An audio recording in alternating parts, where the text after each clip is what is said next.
Selamat berjumpa kembali, ibu-ibu, bapak-bapak, saudara-saudara, dan anak cucu generasi penerus bangsa. Semoga keselamatan dan rahmat Allah tercurah bagi kita semua. Pada kesempatan yang baik ini, saya akan menyampaikan obrolan dengan topik renungan suci. Namun, sebelum masuk ke dalam pokok obrolan, setiap mengawali obrolan, saya akan mengingatkan kita dengan mengulang, dan mengulang tentang hakikat beragama. Apapun agamanya, untuk membangun manusia agar menjadi insan yang berakhlak mulia dan berbudi pekerti luhur. Jadi, hendaklah kita sadar dan ingat bahwa menganut agama itu niatnya untuk membangun diri kita sendiri demi terwujudnya akhlak mulia dan budi pekerti luhur yang tercermin dalam tingkah laku, perbuatan, dan tutur kata kita sehari-hari. Dan bukan hanya sampai di pengucapan dan dihafalkan dengan mengharap pahala sebagai tiket masuk surga. Mari bertanya kepada diri kita sendiri. Sudahkah akhlak mulia dan budi pekerti luhur tercermin dalam setiap tingkah laku, perbuatan, dan tutur kataku sehari-hari? Apabila sudah, bersyukur kehadiratnya. Tetapi apabila belum, mari bergegas melakukan langkah tindak untuk memperbaikinya. Dengan niat memperbaiki diri, mari kita mengobrol dengan topik renungan suci.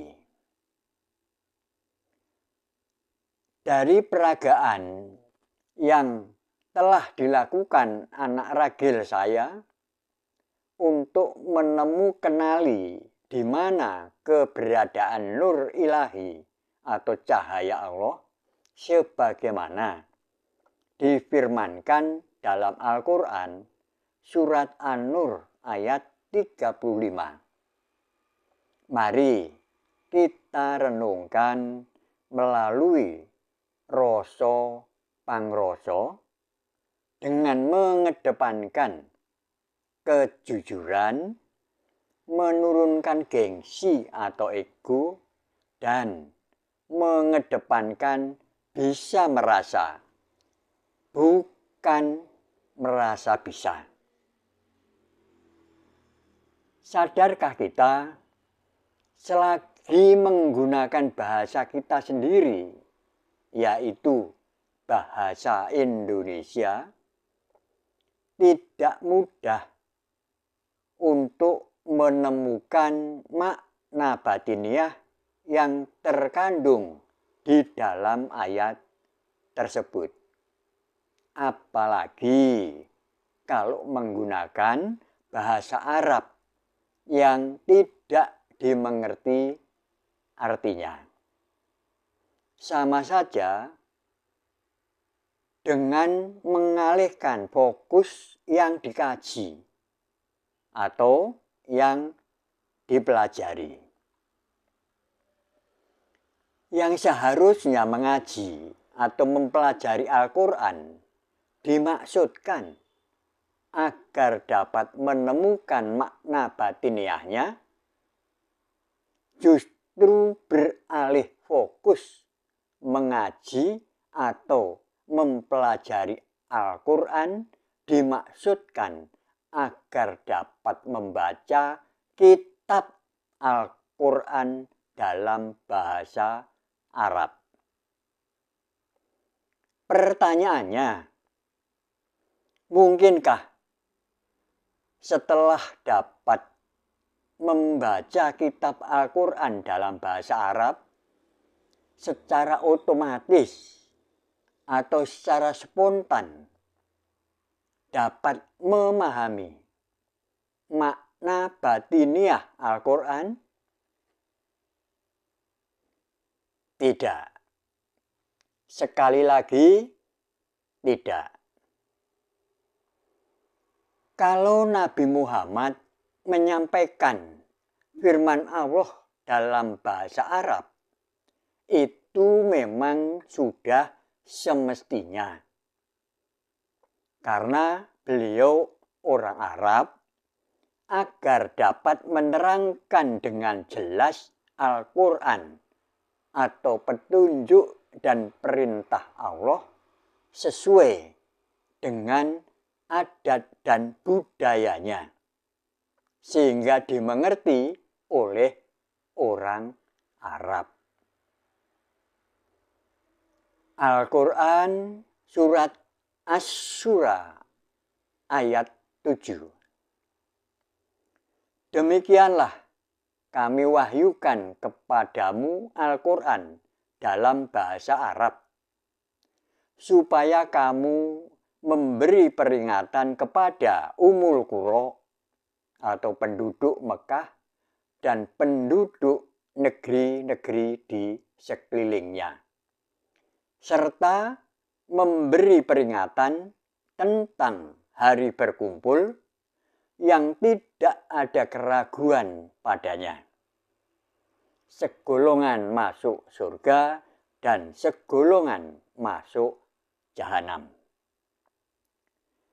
Jadi, kalau kita orang Indonesia yang mengaku sebagai pengikut Nabi, mestinya yang mengikuti jejak beliau agar petunjuk dan perintah Allah atau Al-Quran dapat dimengerti orang Indonesia, ya mestinya disampaikan dalam bahasa Indonesia sesuai adat dan budayanya sendiri, sehingga dapat dimengerti oleh orang Indonesia.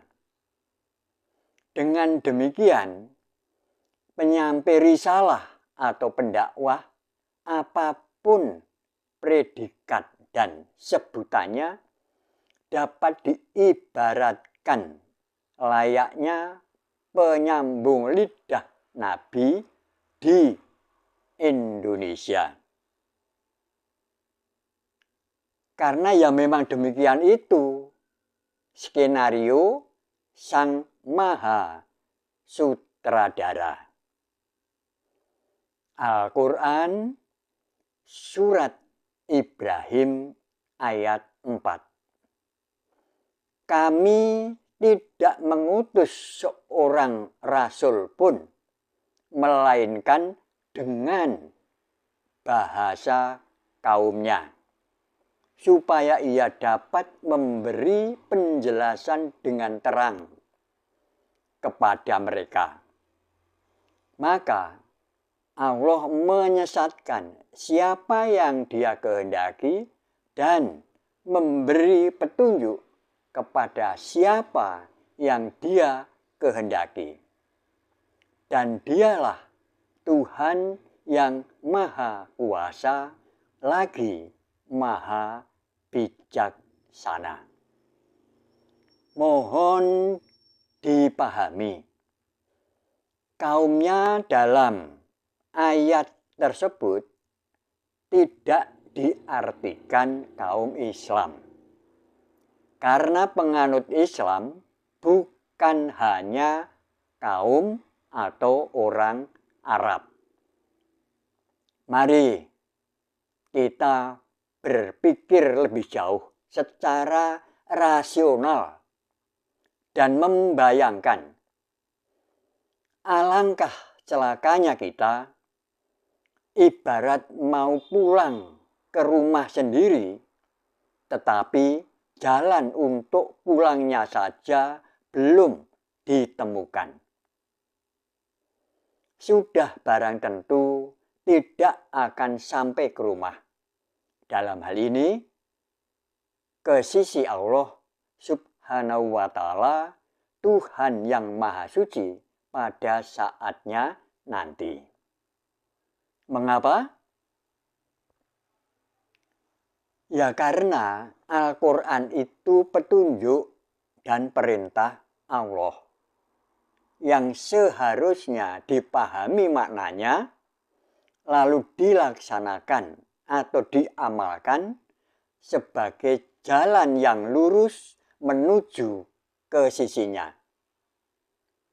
Tetapi yang dilakukan malah mempelajari cara membaca kitab Al-Quran dalam bahasa Arab yang tidak dimengerti artinya. Untuk lebih meyakinkan lagi, mari kita renungkan uraian selanjutnya. Di keluarga saya pernah diikuti pemuda keturunan Arab selama 3 bulan, bernama Reza, teman anak ragil saya. Mas Reza ini sudah pernah bekerja di Arab Saudi. Jadi sudah pasti bisa menulis dengan huruf Arab. Pandai membaca tulisan Arab dan mengerti arti dari bacaan yang ditulis dengan tulisan Arab, serta pandai berkomunikasi dalam bahasa Arab dengan sesama orang Arab. Suatu saat saya minta tolong agar Mas Reza membaca kitab Al-Quran surat An-Nur ayat 35 dalam tulisan Arab. Setelah membaca, saya bertanya, Mas Reza ngerti arti ayat yang dibaca dalam bahasa Arab itu? Mengerti, Pak? Jawab Mas Reza. Wajar, karena Mas Reza keturunan Arab. Saya bertanya selanjutnya, Mas Reza dapat memahami apa makna batiniah atau makna yang tersirat dalam ayat yang dibaca itu? Tidak, Pak, jawab Mas Reza. Selanjutnya, Mas Reza minta dijelaskan apa makna yang terkandung di dalamnya. Dan akhirnya saya menjelaskan seperti peragaan yang dilakukan oleh anak ragil saya itu. Kalau untuk memahami makna batiniah Al-Quran, jawabannya tidak mengerti, bukankah ini perbuatan yang sia-sia atau membuang-buang waktu percuma dan merugikan diri kita sendiri? Dan sadarkah kita bahwa waktu yang telah terbuang sia-sia ini sudah tidak dapat dimintakan gantinya lagi? Karena sesungguhnya kita telah diingatkan Allah dalam firman-Nya Al-Quran surat Al-Asr ayat 1. Demi masa. Ayat 2. Sesungguhnya manusia itu benar-benar dalam kerugian. Pertanyaannya, mengapa manusia dikatakan dalam kerugian? Ya karena umumnya waktu dibuang percuma tanpa makna. Oleh karena itu, mari kita akui dengan jujur kesalahan dan kekhilafan kita selama ini. Lalu bergegas mengambil langkah tindak untuk memperbaikinya. Kalau benar-benar kita berniat ingin memperbaiki diri sejati. Mengingat waktu yang sudah terbuang percuma atau terbuang sia-sia sudah tidak dapat dimintakan gantinya lagi. Sesungguhnya oleh leluhur tanah Jawa kita telah diingatkan dengan kata-kata bijak, urip nang alam dunya mung sedhela, paribasan wong mampir ngombe. Artinya, hidup di atas dunia hanya sebentar. Ibarat orang singgah minum. Atau secara matematisnya, 100 tahun di atas dunia sama dengan 2,88 menit di akhirat. Oleh karena itu, dalam waktu yang singkat ini, mari kita isi dengan berbuat bajik atau berbuat baik atau amal saleh selama melakoni perjalanan hidup dan kehidupan di atas dunia ini. Al-Quran surat Al-Marid ayat 4. Malaikat-malaikat dan Jibril menghadap kepada Tuhan dalam sehari yang kadarnya 50.000 tahun. Kiranya sampai di sini dulu obrolan kita dan akan kita lanjutkan dalam obrolan berikutnya. Ibu-ibu, bapak-bapak, saudara-saudara, dan anak cucu generasi penerus bangsa. Perlu saya sampaikan di sini dan mohon dipahami bahwa dalam obrolan ini saya tidak ada niat atau maksud menggurui panjenengan atau menyalahkan siapapun. Sama sekali tidak. Tetapi hanya sebatas sesama orang yang beriman yang wajib nasihat menasihati supaya mentaati kebenaran dan nasihat menasihati supaya menetapi kesabaran. Dan bukan, sekali lagi, bukan mencari pengakuan dan pengikut. Dengan harapan obrolan ini dapat menginspirasi kita untuk melakukan introspeksi atau mawas diri dan langkah tindak menuju kebenaran ilahi. Untuk selanjutnya, pilihan kembali kepada diri kita masing-masing. Karena segala laku atau tindak perbuatan kita kita sendirilah yang akan mempertanggungjawabkan di hadapan Allah. Jadi, bila dari obrolan kita ini kiranya ada yang tidak berkenan, ya mohon dikesampingkan saja. Tetapi bila berkenan, mohon untuk tidak serta-merta mengikuti. Tetapi tolong dilakukan cross-check terlebih dahulu dengan kitab sucinya. Dengan demikian, bila memang sesuai Al-Quran, kemudian panjenengan atau Anda melaksanakan, itu berarti Anda melaksanakan sesuai petunjuk dan perintahnya.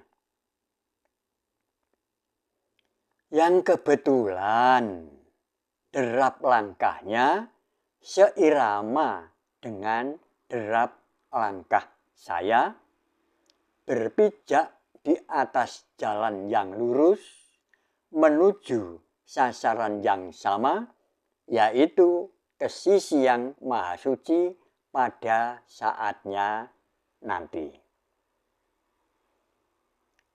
Sekian, terima kasih. Sampai berjumpa kembali di obrolan berikutnya. Semoga keselamatan dan rahmat Allah tercurah bagi kita semua.